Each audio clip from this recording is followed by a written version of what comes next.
Hey again, it's Emily, and welcome back to Series About Series.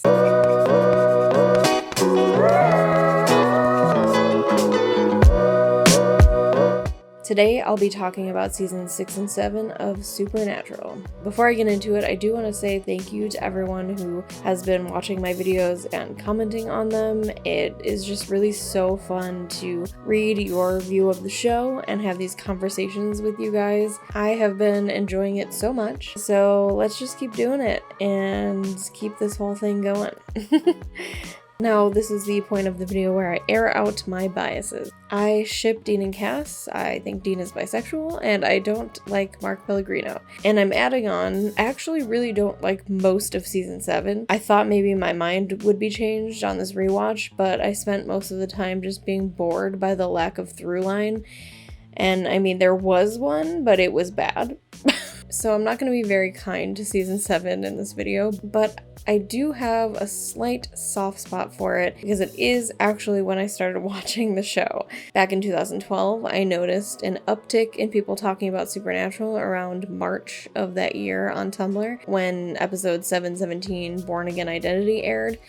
And that's the episode that got me to watch the show. So, of course, that is towards the end of the season. So I'm just kind of saying that 703 to 716 are pretty forgettable for me, to the point where I do think this video is hopefully going to be shorter than the others because I don't have a lot to say about season 7. But I did write this entire summary and it is once again longer than the other videos. So we'll see what happens. Anyway, let's move on to the summary and then my opinions. To recap, at the end of season 5, Sam and Dean stopped the apocalypse. Sam had jumped back into Lucifer's cage with Michael to lock them away forever.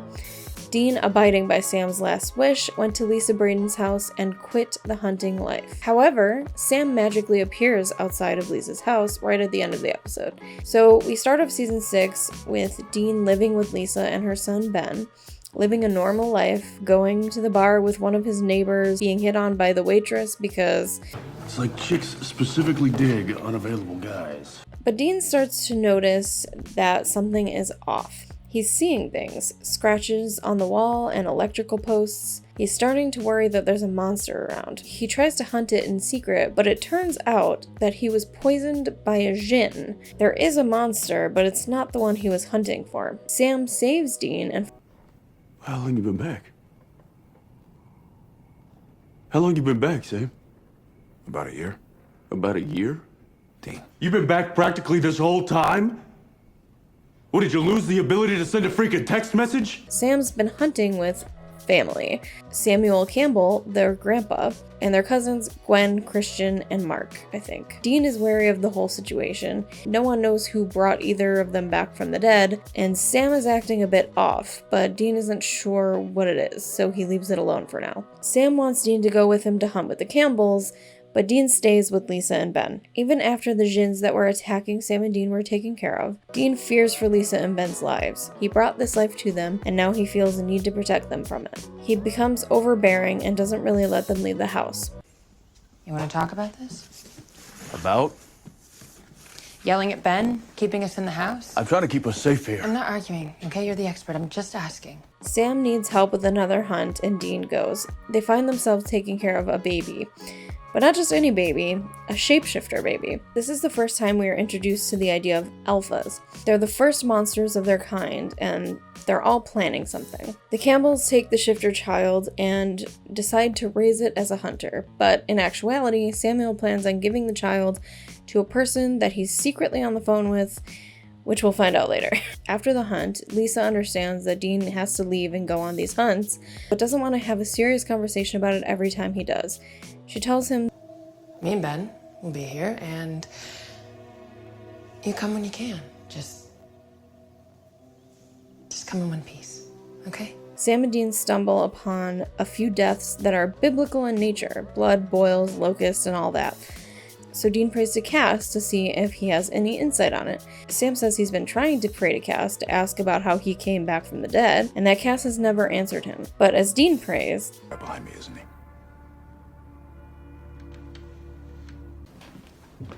So what, you like him better or something? Dean and I do share a more profound bond. I wasn't gonna mention it. Cass has no answers for how Sam was raised from the cage. His excuse for not answering Sam is that he's in the middle of a fight with Raphael, who wants to put the apocalypse back on the rails. He does, however, have an answer for the biblical deaths. A bunch of heavenly weapons were stolen recently. They need to find these weapons before Raphael does. They find that an angel named Balthazar has been selling the weapons to humans as a part of a soul deal, like a demon would make. Balthazar and Castiel were friends, and Cass tries to get him to work with him against Raphael, but Balthazar is out for himself. He thinks that Cass is fighting a losing battle, and that heaven will never stop fighting. Balthazar keeps the weapons, and when Raphael shows up to hurt them all, he turns Raphael into salt with one of them. Same thing happened to Lot's wife. During all of this, Dean is beginning to question Sam's overall lack of morality. Sam doesn't seem to care about people the way he used to, but he brushes it off as just a side effect from being in hell. There's an episode from Bobby's perspective Willis, FBI. where we get a better look at his and Rufus Turner's friendship. They argue like grumpy old men, but they're such great friends and they'd do anything for each other. Rufus turns up, feds on his tail. Oh, good, you're home. Listen, you gotta help me bury your body. Jody shows up with the federal officer and tries to salvage the situation Okay, fellas, put the rulers away. Zip up. because she knows about the supernatural world and what Bobby does to save people. The whole episode, Bobby is trying to torture some demons into giving him information about Crowley, because Crowley won't give back Bobby's soul, which he had promised to do after the apocalypse was over. But, well, demons lie. He does get some valuable information though. If you burn the bones of the human that the demon once was, they die permanently. He gets the whereabouts of Crowley's bones and threatens to burn them in order to get his deal broken. Crowley agrees. The alpha vampire is introduced in an episode that's essentially a Twilight parody, and Sam lets Dean get turned into a vampire so they could find the nest and kill all the vampires in it. Sam knew that there was a possible cure because he was told about it in the year he was hunting with Samuel. So he took a chance and let Dean get turned, showcasing what a difference there is between old Sam and this new scary Sam. Dean is afraid to work with Sam after that, even though Sam lied and told him that he had no idea there was a cure and that he froze. Dean prays to Cass that there is an angelic weapon in the area for him to show up. Cass tells him that he wants to help with Sam, he just doesn't know what he can do. After a run-in with a god that makes people tell the truth, Sam was able to lie, showing that there's something wrong with him. You're not human. Lisa also calls during all of that, and unable to lie, breaks things off with Dean. But you and Ben... Me and Ben can't be in this with you. I'm sorry. That whole lying in the face of a god thing scares Dean, so he calls Cass and he diagnoses Sam. It's his soul. It's gone. Obviously, they want to get his soul back, but they don't even know where to start. Meanwhile, Samuel has the lead on the alpha vamp again. Sam and Dean help him hunt it. Dean is sidelined because Samuel doesn't trust him like he trusts Sam because of the year that they spent working together. But Dean sneakily finds out that Samuel hasn't been killing the alphas, he's been kidnapping them and taking them elsewhere to interrogate them. Dean locates where they're taking the alphas, and he and Sam go in and try to find out what's going on. The alpha vamp tells them that Samuel is trying to find out where purgatory is, not for his own personal gain, but because he is being controlled by someone else. The alpha vamp gets loose and Crowley shows up. He tells them that he can get Sam's soul back if they work for him, just like Samuel. Tell him, Samuel.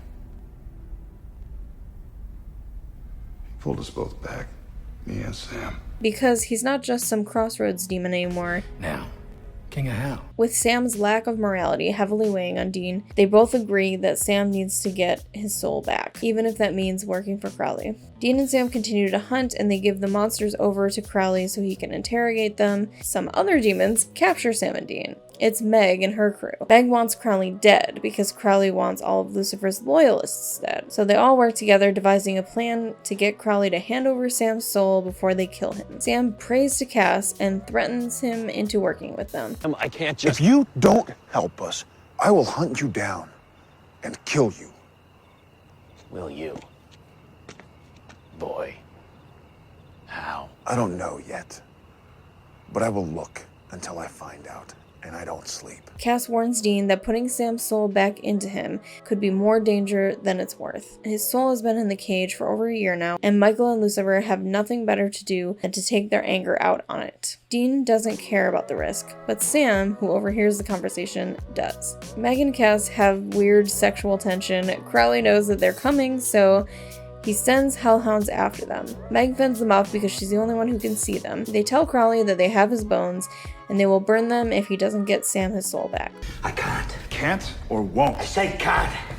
I meant can't, you mop-headed lumberjack. He was just lying to get Sam and Dean to help him. They torch the bones and Crowley dies. Dean is desperate to get Sam's soul back, so he goes to the seedy doctor who agrees to kill him temporarily so that Dean can talk to Death. Death agrees to put Sam's soul back in him and build a wall between the hell memories and the rest of him, if Dean puts on Death's ring and becomes him for a day. Sam summons Balthazar to try to make his body uninhabitable for a soul. Balthazar tells him he has a spell that could do the trick, but he has to kill Bobby for it. While Dean is Death, he has to kill a young girl who has heart trouble. He refuses, setting off a negative chain of events. In the end, he does reap the girl, learning that playing with life and death has consequences, which is the lesson that Death wanted him to learn. He comes back to the real world just in time to save Bobby from Sam. Death fetches Sam's soul and puts up the wall, telling Sam not to scratch at it. He also warns, I want you to keep digging, Dean. So you're just gonna be cryptic, or? It's about the souls. You'll understand when you need to. After the wall is put up, Sam passes out for a bit, but when he wakes up, he doesn't remember anything from the past year. Dean convinces Bobby to keep it a secret from Sam, but it doesn't last long. He prays to Cass for help on a hunt involving dragons, and Cass spills the beans. The dragons they were hunting had a stash of gold and some information about purgatory in their lair. The monsters are planning to bring Eve, the mother of all monsters, to life. Sam's memories from being soulless start to leak through, and Dean worries that if Sam indulges in them, they will break the wall in his mind. Sam and Dean go on a hunt in a town that Sam hit with Samuel while he was soulless. He has a seizure because of it and starts to remember hell. Balthazar shows up and sends Dean and Sam into an alternate universe, along with an unknown key. In this universe, Sam and Dean Winchester are just TV show characters, and Sam and Dean are now Jared Padalecki and Jensen Ackles. Talk about meta! They spend this episode trying to get back home, but there's no magic, no heaven, no hell in this universe. Eventually, Raphael brings them back to their universe and tries to get the key from them, but Balthazar and Cass, armed with all the weapons of heaven, scare Raphael off. Then we start to see the ramifications of Eve coming to life. Dean, Bobby, Samuel, and Rufus are all locked in a building, trying to hunt this monster as it hops from person to person. It's only ever referred to as a con worm, which is a reference to Star Trek, but is now also a reference to this monster in Supernatural. It's a worm that makes its way into someone and turns them murderous. It inhabits Samuel and Sam kills him. Then it takes over Bobby and it kills Rufus. The worm explains that Eve is creating new monsters and will take over the earth. We led you here. Why? She has a message for you. Oh yeah, what's that? You're all gonna die. Sam and Dean tape up all of the escape routes on Bobby and electrocute the con worm to death. Balthazar goes back in time and unsinks the Titanic because I hated the movie. What movie? Exactly. but it creates a ripple effect and people are dying. It also brings back Ellen and Joe for some reason, and if they resink the boat, Ellen and Joe will die again. But then the people who are dying now will never be born. Big difference between dying awful and never being born. They're dealing with a pissed off fate. She knows that Cass and Balthazar unsank the ship to create more souls. Come on.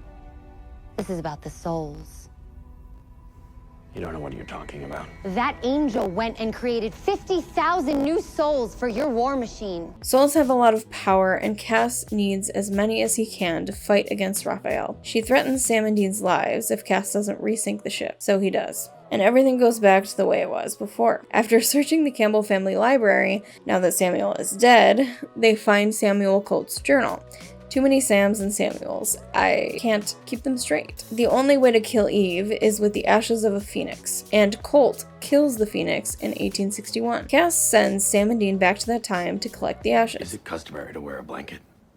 It's a serape, and yes, They only have 24 hours because they're going so far back in time, and it will be harder for Cass to bring them back. While they're there, Cass's lieutenant Rachel questions Cass about something. We aren't privy to the information, but she is not happy about what she's heard. They get into a fight. She nicks him with an angel blade and he kills her. He returns to Bobby's house, and in order to bring Sam and Dean back, he needs to heal himself by touching Bobby's soul. I need you to let me touch it. Which is apparently a very painful process. The 24 hours goes by quickly, and Sam and Dean just miss being able to bring back the ashes. However, Samuel Colt sends them a package in the mail. This is nuts. Me and a couple of guys made a bet. So this thing's been laying around the office since ever, with a note on it saying to bring it here today. It's from a Samuel Colt. Good old USPS. They need a location for Eve, so they call an old friend, Lenore, the friendly vampire. She tells them where Eve is, but asks to be killed. She broke and fed on humans. Cass kills her. They go to the town where Eve is creating new monsters. Dean calls them Jefferson starships. Because they're horrible and hard to kill. Cass is powerless because of Eve. Oh, well, that's great, because without your power, you're basically just a baby in a trench coat.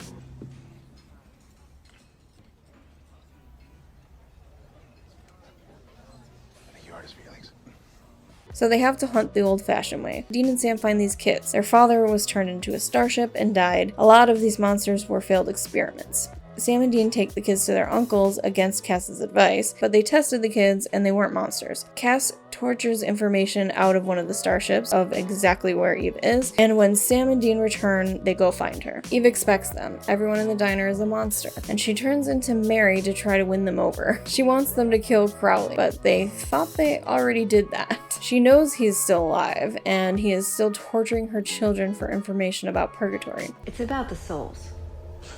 What about him? Their power, you simple little monkey.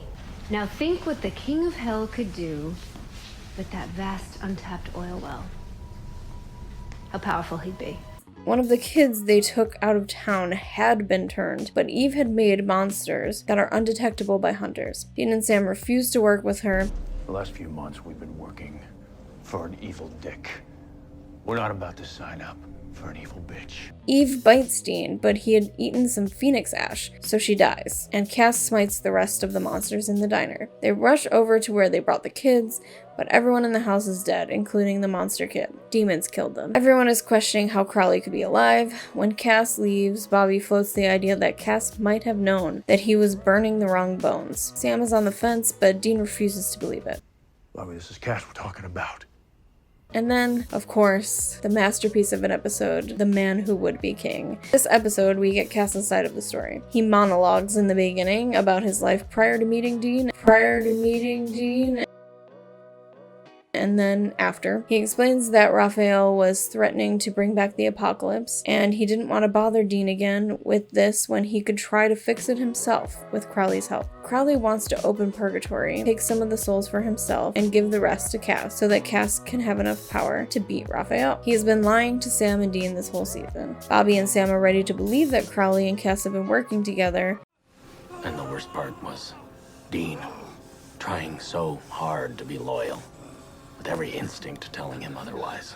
But when Cass shows up and saves them all again, they are persuaded to think they were wrong. That is until Cass slips up in his phrasing and tips them off to the fact that he's been spying on them. And now they all know the truth. They capture Cass in Holy Fire and question him about it. He tells them, I did it to protect you. I did it to protect all of you. Dean tells Cass he should have come to him, and Cass may agree, but it's too late now. It's not too late. Damn it, Cass, we can fix this. Dean, it's not broken. Demons are coming to hurt Sam and Dean, despite Cass telling Crowley they're off limits. He tells them to run. Crowley shows up and lets Cass out of the Holy Fire. Cass chews him out, and Crowley says, You know the difference between you and me? I know what I am. What are you, Destiel?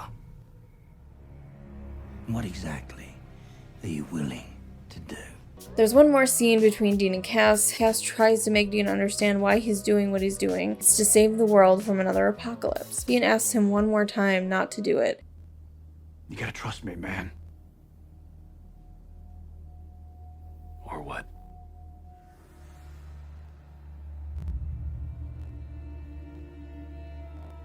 have to do what I have to do to stop you. You can't, Dean. You're just a man. Since Sam and Dean are off limits to Crowley, he captures Lisa and Ben. He tells Dean that he won't hurt them if Sam and Dean stand down and don't try to stop Cass and Crowley from opening Purgatory. They turn to Balthazar for help to get the location of Lisa and Ben, but he doesn't want to help them. In the midst of all this, Bobby finds out that an old friend, Ellie, who helped Sam and Dean with their dragon hunt earlier in the season, is actually a monster from Purgatory, but she's a nice one. At least let me take you somewhere. Protect you. No, thanks. I have a couple other places lined up, don't worry. Bobby, you're just a man. Dean interrogates a demon, but the devil's trap is broken. The demon attacks him and Cass shows up to save him yet again. Cass begs Dean to trust him, but he won't. Balthazar asks Cass about his deal with Crowley, and not liking the answers he gave, he agrees to help Sam and Dean. He brings them as close as he can to where Lisa and Ben are. They fight their way through, and Lisa gets possessed by a demon. Dean exorcises it, but not before it stabs her. They get Lisa to a hospital, and Cass shows up to heal her. Dean also asks Cass to wipe her and Ben's memories so that it's like they never met Dean. He does, hoping that it would help heal the trust between them, but it doesn't. Then, Cass finds Ellie and gets information out of her the hard way. When Sam, Dean, and Bobby find her, she's dying in an alley. Cass shows up and breaks the wall inside's mind, which renders him incapacitated. He has to hunt his way back through his memories to get to the real world. Dean and Bobby show up to try and stop Cass and Crowley from opening the door to Purgatory. Raphael also shows up, but it's too late. Cass already opened the door and swallowed up the souls. Crowley runs, and Cass kills Raphael before turning on Dean and Bobby. Dean tries to get him to put the souls back into Purgatory. He doesn't need them anymore. But we were family once. I'd have died for you. I almost did a few times. So if that means anything to you, please. I've lost Lisa. I've lost Ben. And now I've lost Sam. Don't make me lose you too. But Raphael had many followers, and Cass has to punish them, and many other people apparently. Sam recovers himself and stabs Cass in the back with an angel blade, but it doesn't kill him. He's not an angel anymore. I'm your new god. So this new god Cass decides to spare Sam, Dean, and Bobby because he doesn't think that they will try and hurt him again. He disappears and goes to heaven to kill Raphael's followers. Then he makes his rounds on Earth. And who says you speak for God? You're wrong. I am utterly indifferent to sexual orientation. He who lies in my name shall choke on his own false tongue and his poisonous words. Sam, Dean, and Bobby turn to the one entity that can kill God, Death. Bind him and try to make him kill Cass. Death laughs at the fact that Cass is calling himself God. God? You look awfully like a mutated angel to me. Your vessel's melting. You're going to explode. He refuses to give up his power, and when Dean tells Death to kill him, he disappears. Death says he will create another eclipse, which is how the door to Purgatory was opened in the first place, so that they can stuff the souls back in. They just have to convince Cass to play along. Sam prays to him, and luckily for him, Cass is already having second thoughts after having murdered innocent people without meaning to. So they bring Cass back to the lab where the door was opened previously and gather the materials to open it again. Sam hallucinates Lucifer, who tells him that all of this past year and some change haven't been real. He tells Sam that he is still stuck in the cage with him. Dean and Bobby perform the ritual and the door opens. Souls go back into Purgatory and Cass passes out. They think that he's dead momentarily before he wakes up, but some of the monsters held on inside of him, the strongest ones. Leviathan! He tells Bobby and Dean to run, but it's too late. They take over. The vessel is still not strong enough to hold them all, so they start walking out of the building. As Dean and Bobby follow the Leviathans out, Dean finds Sam and pulls him out of his hallucination. The Leviathans get to a lake and explode into it. Dean picks up Cass's trench coat. Cass is gone. Dumb son of a bitch. Dean, Sam, and Bobby all discuss Sam's hallucinations. He's been having trouble trying to figure out what's real. Meanwhile, the Leviathans make their way into the water supply and start taking over people's bodies. Dean, Sam, and Bobby catch wind of this, and Dean goes to check it out. Jody appears. She had to get her appendix removed, and her doctor is acting a little squirrely. She calls Bobby for help. Sam is left alone in the house, and a fake Dean shows up and tells him he needs backup.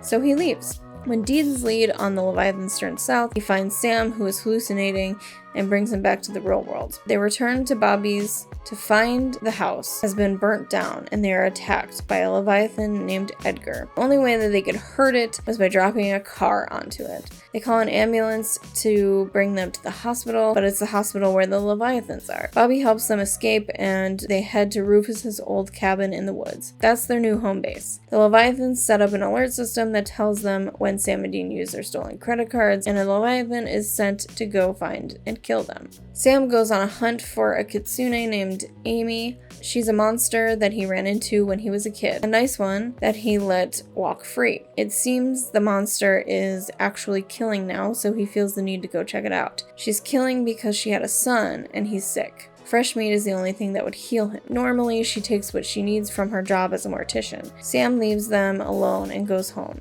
He tells Dean about it and that he took care of it. But Dean knows Sam didn't kill her, so he hunts her down and kills her himself, keeping it from Sam for the next 4 episodes. Dean slides into depression. He's drinking all the time and Sam's still hallucinating, but at least he's getting a better grip on it. The Leviathans decide to take the form of Sam and Dean and go on a killing spree, becoming FBI's most wanted. Jody shows up at Rufus's cabin to thank him for saving her and to help him clean up a bit. Bobby has a Leviathan in the basement that he's been trying to poke and prod at. He's trying to see what on earth could hurt these things. Sam and Dean get caught by police and the fake Sam and Dean show up to kill them, but not before telling Sam the truth about Amy. As Jody was cleaning, she spilled a bunch of bleach that leaked into the basement and hurt the Leviathan. Bobby kisses Jody because he's so appreciative of this information. Anything with borax can slow the Leviathan, and then you can get close enough to chop its head off. Then you take the head away from the body as far as you can, and that's how you defeat these monsters. Bobby calls Dean and tells him this, and he and Sam defeat the ones pretending to be them. However, Sam is still pissed about Dean killing Amy and keeping it from him,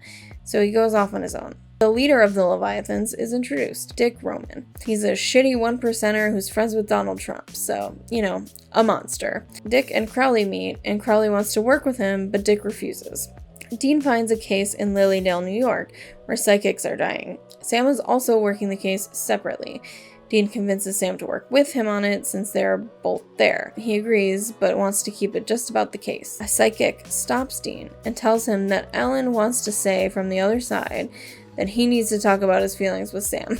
So he does, kind of, and they make up, kind of. They decide to vacation in Las Vegas or something. I don't remember why they're there, to be honest, but they are. Sam goes off by himself, runs into Becky, and marries her. Dean is obviously confused and worried about the situation. Becky is using a love potion that she got from a demon named Guy. Leslie Odom Jr. People's dreams are coming true and then dying soon after. The demon is collecting the souls from his deals early. Guy had been giving Becky the potion for free just to get her hooked on it and then propose the deal. She tells Sam and Dean and they help her trap him. Crowley shows up and asks them to give Guy to him so that he can make an example of him. There's a reason we don't call our chits in early. Consumer confidence. This isn't Wall Street, this is hell. They agree, and Sam and Becky get a divorce. Also, Sam is still having delusions. Ever since they became America's Most Wanted criminals, they have been living off the grid with help from Bobby's friend Frank, who is a paranoid old dude who thinks everyone is out to get him. He's a computer genius and he can hack into things and blah blah blah. Anyway, they are living in this crappy abandoned house for a hunt. People are dying in New Jersey and they think it's the Jersey Devil myth. They go to a Biggerson's restaurant, which is basically like a Denny's of Supernatural. They have a new turducken sandwich, and everyone who eats it basically acts like they're stoned. They don't have a care in the world. Dean falls under the sandwich's spell for a bit, but comes back after some time and a bunch of coffee. The 3 of them head to the factory where the sandwiches are made, and see Edgar, the Leviathan that they dropped a car onto, enter the building. The Leviathans are making these sandwiches, and the people who have been dying are a result of a bad reaction to a percentage of people who eat it. Some people turn ravenous and start killing. This makes Dick Roman angry because it draws attention to them. He makes the doctor eat himself for his failures. Leviathans capture Bobby and he gains access to some of their confidential information. Sam and Dean save Bobby, but as he's getting into the van, Dick shoots him in the head. They head to the hospital fast. Dean refuses to believe that Bobby's going to die. He's gonna be fine because he's always fine. Sam thinks they need to prepare for the worst. Inside his head, Bobby is replaying his memories. He finds Rufus and asks him to help him get away from his Reaper. Bobby wakes up and gives Sam and Dean a 5-digit number before he dies. They give the number to Frank and have him run it to see what it means. Dean is now even more depressed than he was, which was a lot, but of course he buries it deep and keeps on going. Sam is still hallucinating, but he has it under control. Somewhere in there, Dean has a daughter who was a monster and Sam kills her because she's going to kill Dean. Anyway, Frank figures out that this number is missing a digit. It's coordinates to a field that Dick Roman just bought. They have no idea what it's going to be used for. Sam's hallucinations get worse when he responds to Lucifer at one point. Shut up.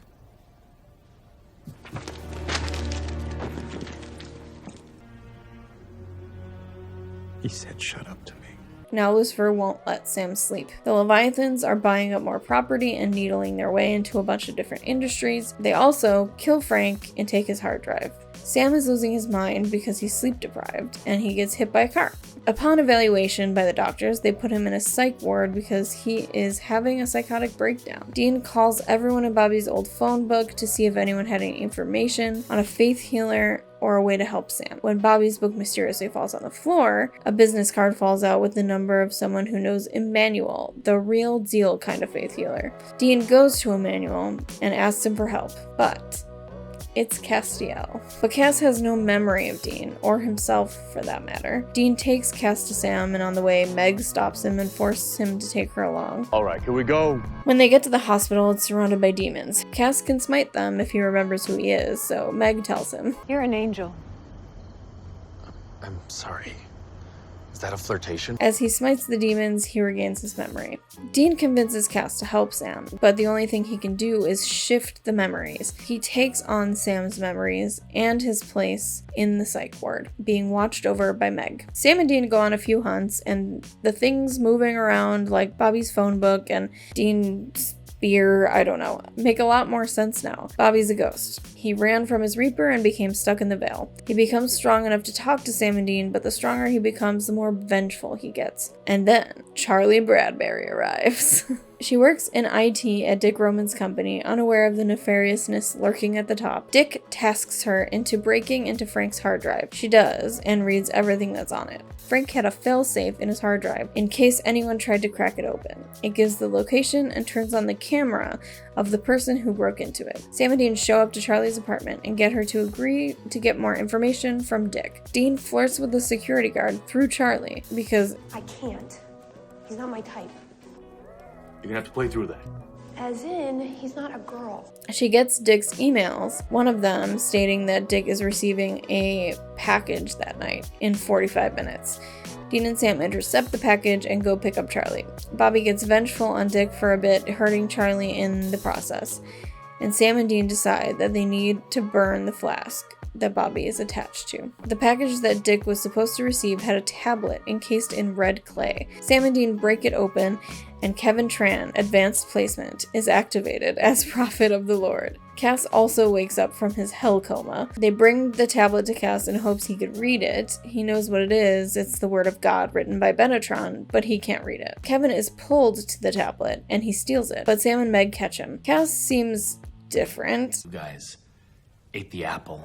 Invented pants. Yes, where can we find this Metatron? Is he still alive? I'm sorry, I think you have to go back to start. He doesn't want to fight anymore, and he's fascinated with bees for some reason. Angels show up and try to take Kevin and the tablet, but Dean banishes them, and Cass too. Cass calls Meg and finds out where they are hours later, and they are on their way to Rufus's cabin. They angel-proof the place so they won't be seen, but Meg notices they're being followed by demons. She kills them, accidentally alerting the angels of their whereabouts. Meg kills the one angel who keeps rambling about Cass being broken, and Kevin translates the tablet. Angels bring Kevin back to his home, but there are Leviathans there waiting for him.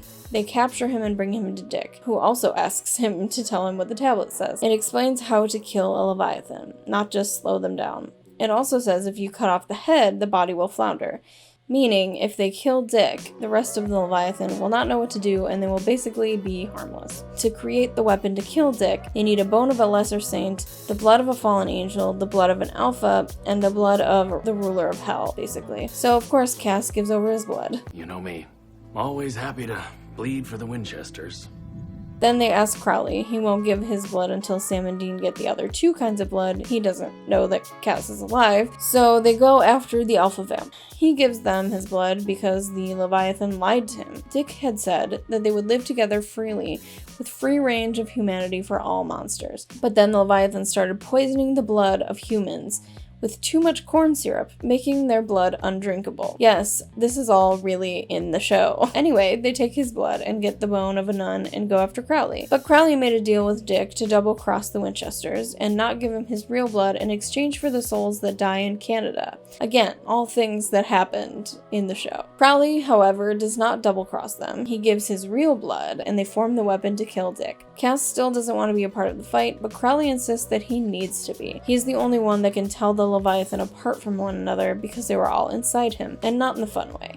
I shouldn't say that. Dentist drilled a guy to death.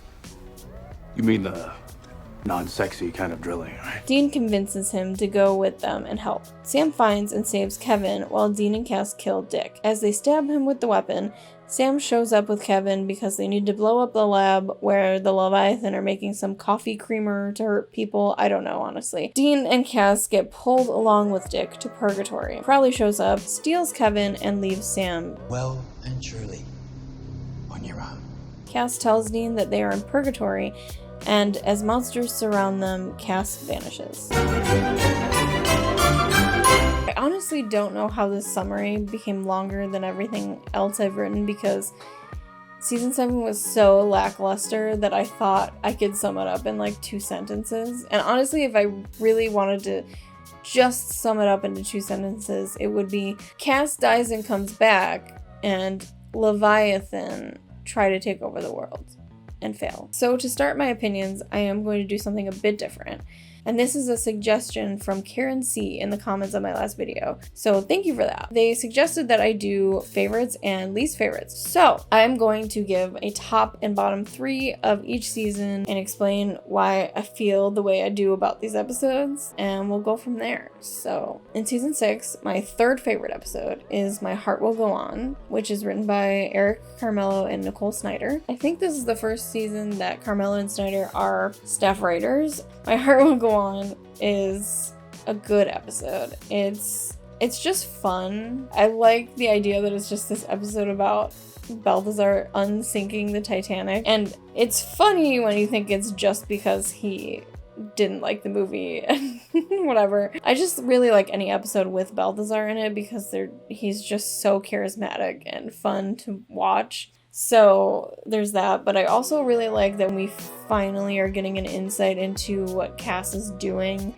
behind the scenes. It's a good sneak peek into what is to come with his character and that storyline. My 2nd favorite episode of season 6 is The French Mistake. I love The French Mistake. It is such a good episode. It's probably one of the best episodes of the entire series, and I think my number 1 is also that, but it's just one of the most beloved episodes of the entire series. Like, people really love this episode. It's one of the ones that people reference a lot. It's so funny, and the way the show pokes fun at itself in the episode is hilarious. Like, the fact that Bob Singer is a character, and then they're like, Kind of a douchebag names a character after himself. Oh, that's not right. but to talk about Bob Singer for a second, which someone noticed in one of my videos, I kind of made a slight jab at Robert Singer, and I'm not the biggest fan of Robert Singer. I know he has been a huge part of the show since the very beginning, and we owe a lot to him and all of that, but just the way he talks about fans and to fans sometimes bothers me. So I'm not a big fan of him, and I think I have that right. But it's funny that in the episode, they're like trying to convince Bob Singer to use a freeze frame in an episode of Supernatural, as if he would ever be against it, because we're talking about a man who uses dramatic zooms so often that they're comedic, when they're supposed to be serious. And someone who in season 13, 12, 13, I don't remember, the one with Dean as Michael and Lucifer coming back, they fight mid-air and they look like marionettes. They look like puppets. It's so bad. I'm just saying, he does not need to be coerced into using a cheesy freeze frame. He does that stuff all by himself. But, I mean, the episode is not true to life. Obviously, Jared and Jensen in the episode don't talk to each other. They're not friends, even though in real life, Jared and Jensen are like brothers. I'm just saying. Anyway, my favorite episode of season 6 is The Man Who Would Be King. I love this episode so much. It is rife with Destiel content. Even though it's very angsty and like Dean and Cass end up not being friends in the end. It's painful to watch, but in a good way. There is one specific moment that I usually skip over while watching, but I did watch it in this rewatch when they finally realize that Cass has been spying on them, and he slips up and says basically something that he had heard them say. Superman going to the dark side. I'm still just Castiel. I guess we could put away the kryptonite, right? Exactly. I literally cannot watch that scene. It makes me so upset because not only is it painful to watch Dean realize that he has been arguing with Bobby and Sam about the fact that Cass would never betray them like this. And now he's just found out that, oh no, he's been working with Crowley, and that sucks. It's just his best friend, and now he betrayed him. Not only is it sad because of that, but it's so much secondhand embarrassment because Cass just says, like, word for word what they were saying to each other while he wasn't there, and you're like, Cass, what? How do you not know to not say that? It's so hard to watch. I'm like, oh, Cass, why? My third least favorite is Like a Virgin by Adam Glass. That's the dragon episode. It's so uninteresting that I don't even remember what happens in it. Dragons are real, and dragons are taking virgins, which I'm never interested in a storyline about virgins. Not that virgins are bad, but because virginity is a social construct. So anyway, my second least favorite episode is Mannequin 3: The Reckoning. It's written by Eric Carmelo and Nicole Snyder, and I don't like it. It's boring because there's nothing notable about it. It does not have any through line at all. Okay, number 1, the worst episode of season 6, in my opinion, is All Dogs Go to Heaven. I hate this episode. Whew. Something about supernatural and dogs does not mix. Like, I don't think I've ever liked an episode in which dogs are present on this show. I don't think any of them are good. So, but this one specifically is so boring. And it's creepy. There's a dog, Skinwalker is the monster in the episode is a Skinwalker. He is a dog. I think they're all dogs. And they are people that can turn into dogs, I guess. And this one dog, like, stays with his family and, like, protects them, I guess. But then at the end of the episode, he's like, I'm sorry, no one has ever loved me the way that you guys loved me. And she's like, please get out of my house. And I just remember that episode is one of the ones that I watched before I watched Supernatural, before I, like, actually decided to watch it. And I hated it. Anyway, moving on to season 7. My third favorite episode in season 7 is Death's Door by Sarah Gamble. That's the episode that Bobby dies in. I think it's just done really well. I think that showcasing Bobby and his role in the show and role in Sam and Dean's life was just so well done. And it gave him even more of a backstory than he already had. Just the fact that Bobby had an abusive father, and so he never had kids of his own because he was afraid he was going to turn into that. And that put a strain on his and his wife's relationship. And then his wife got possessed by a demon 3 days after they had this big fight about it, and it's a mess. But it's very well done. I cried so much while watching it. And incorporating Rufus with that, which, I mean, on the one hand, it's like he should have had his own death death episode because he is so great. I love him. But they did have such a great relationship with each other, and it was just, I don't know, it was very touching to watch. And even like just showcasing how differently Sam and Dean are reacting to Bobby's death, and Dean just refusing to accept that it's going to happen, and Sam just resigning himself to the fate that this is going to happen. And it's sad.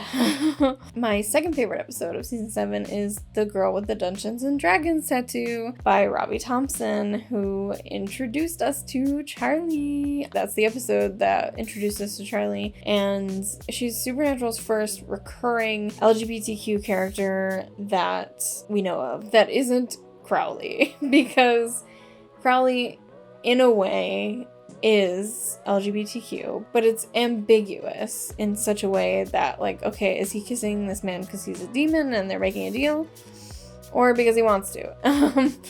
And later on it becomes less ambiguous because he is having orgies with people of multiple genders, but also is it good representation if it's a villain? But anyway, Charlie was, to this day, the best queer representation in Supernatural that we have. And I'm not counting Dean, because I have very little faith that the show will actually say that Dean is bisexual, regardless of the fact that I think he is. So we're going with Charlie here. And of course then there's Claire and Kaya later on, but again, Charlie, I mean, openly gay, talking about it all the time, talking about Scarlett Johansson and whether or not Scarlett Johansson is someone to be fond of. At the time, she kind of was. So I love Charlie. She's a geek. She's very good with computers. She's just so great. Oh, I love her so much. My favorite episode of season 7 is, of course, Born Again Identity. I don't think the episode itself is amazing overall, but I have to put this at the top spot. It is literally the reason I started watching Supernatural. And just Kaz's reintroduction to Dean and to the story is so powerful to me. Like, it's just like, whew, oh, Kaz is alive. And it's after such a long time. Like, everyone expected him to never come back. And pretty sure, I could be wrong, but I'm pretty positive that they had planned to not have him ever come back.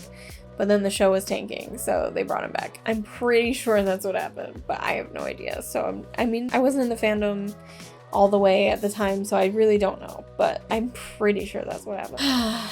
People who hate Cass and Misha are gonna be like, no, blah, blah, blah, blah, blah, blah, blah, blah. And I'm gonna be like, I literally don't care. Moving on to my least favorites. My third least favorite episode is Plucky's Penny Whistle's Magical Menagerie, or whatever the long version of that title is. I always just say Plucky's Penny Whistle, by Andrew Dabb and Daniel Laughlin. I think it's boring. Anytime I don't like an episode, it's usually because it's a Monster of the Week episode that has very little to do with the full storyline of the show, which doesn't mean that it's a bad episode. It's just something I don't care for, okay? Like, I just don't care about Monster of the Week episodes. So they have to be really good to impress me. If there's any episode that really has nothing to do with the through line of the show, I'm not going to enjoy it. So there it is.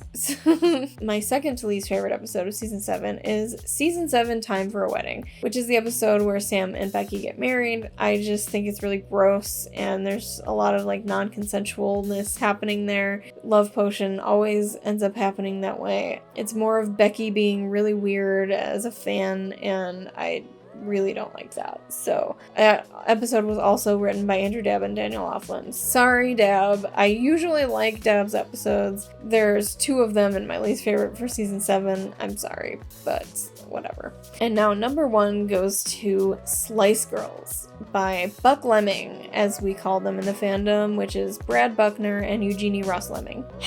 I mean, I knew that one of their episodes was going to be number 1 least favorite episode, but I just kind of forgot. Season 7 is when they were reintroduced as writers to the show. They wrote 1 episode in season 1, and then they did not write an episode at all until season 7 again. I don't know if Slice Girls is the first one that they wrote coming back, but I absolutely hate this episode. It's the episode where Dean has a child, and Sam kills her. It's nonsense. And it's so stupid. And I'm like, what was the point of this? The point, I guess, would be to kind of like parallel Sam killing Emma, which was the daughter's name, to Dean killing Amy, but it's not even comparable.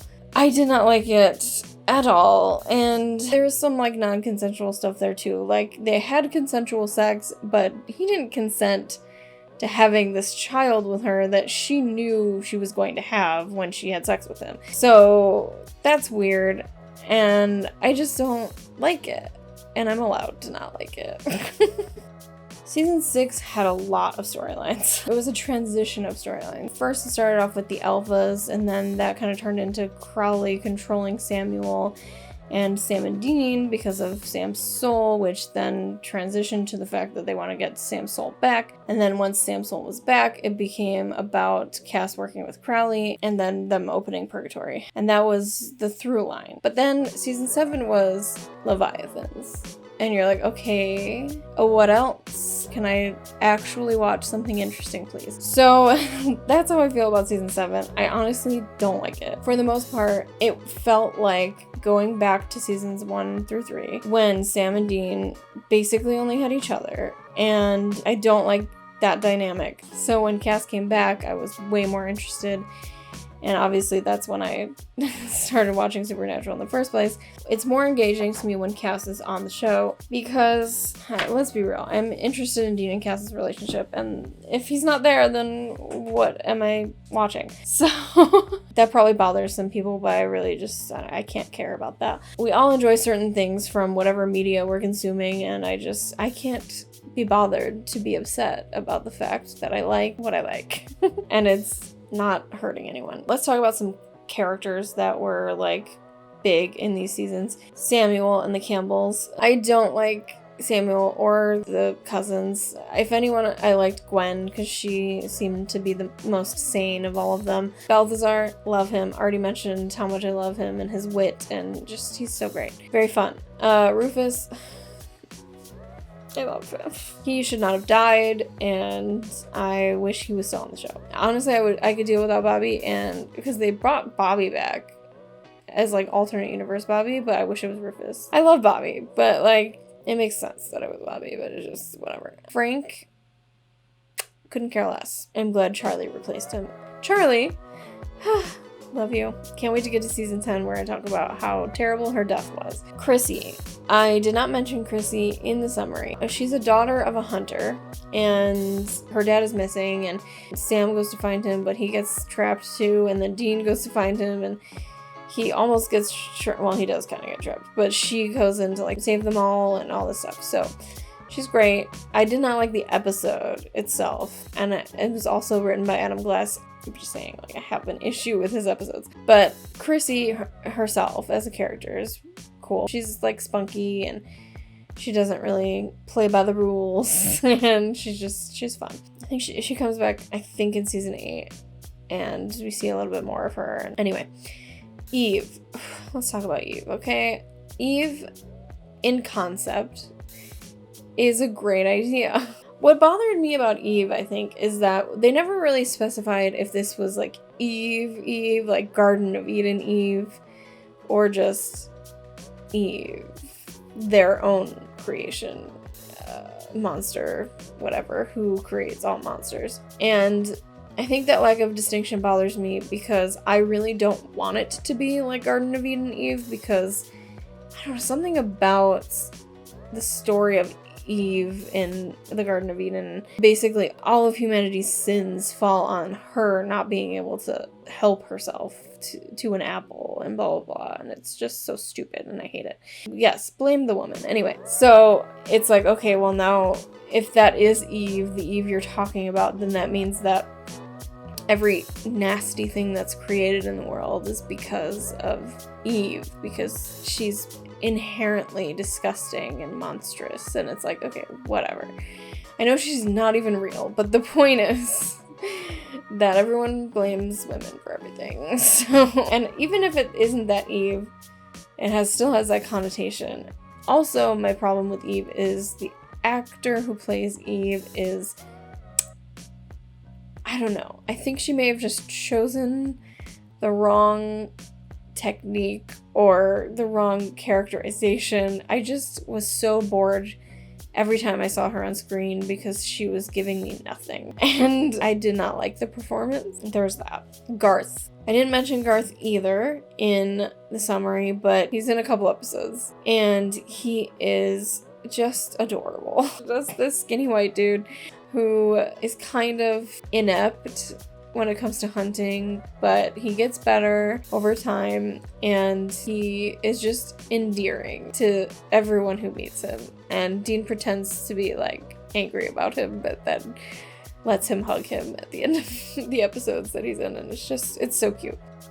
Another thing I want to talk about is Lisa and Ben. I think on this rewatch, my feelings about Lisa have changed a little bit. I don't think I've ever disliked Lisa, but I didn't like Dean and Lisa together, and I'm sure that most of that was to do with the fact that I want Dean and Cass together, and I'm like, you're in my way, which I like to think I'm above, but anyway, I really do think that Lisa needs more of a personality in general.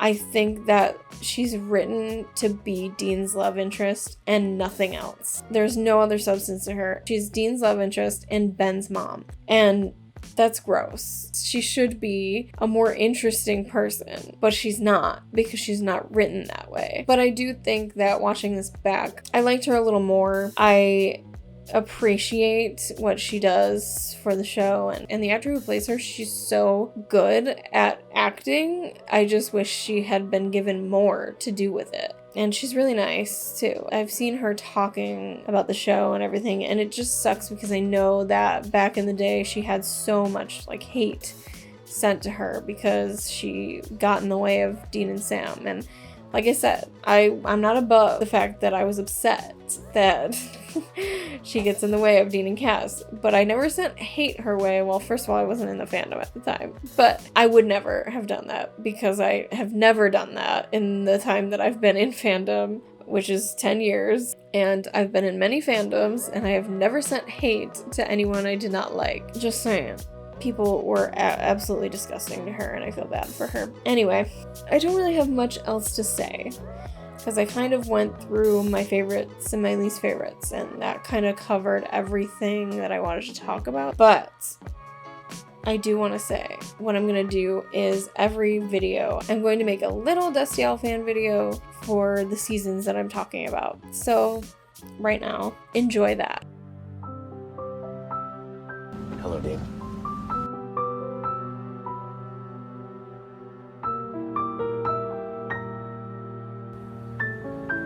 I wish circumstances were different.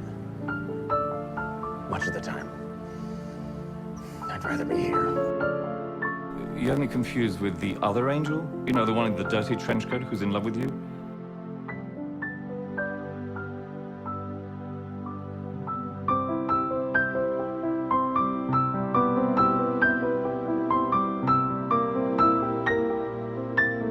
I'm doing this for you, Dean. I'm doing this because of you.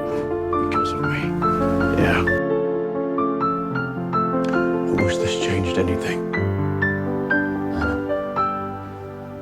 So do I. Don't make me lose you too.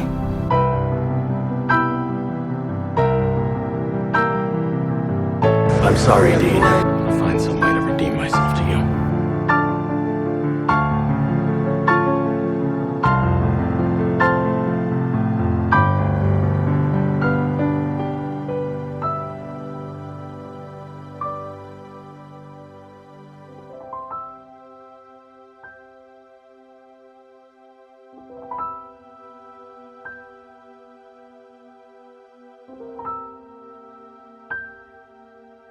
I'm not good luck, Dean.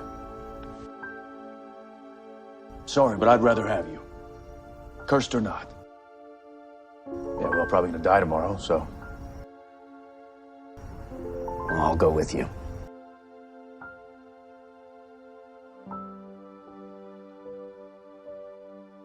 Yes, I think we better. Cass? So that gives you a little bit of an idea of the things that I enjoy about these seasons and the moments that I really, really care about.